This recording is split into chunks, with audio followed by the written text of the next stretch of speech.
खग्रास चंद्रग्रहण म्हणजे ज्याला ग्रस्तोदित चंद्रग्रहण असे सुद्धा म्हटले जाते।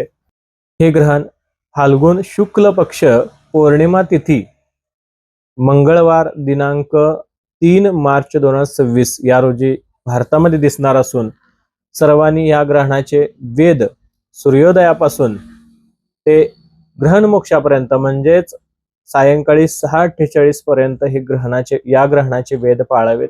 या वेद काळामध्ये देवपूजा, स्नान, श्राद्ध, जप इत्यादी कर्मे करता येतात, पण अन्न ग्रहण करू नये।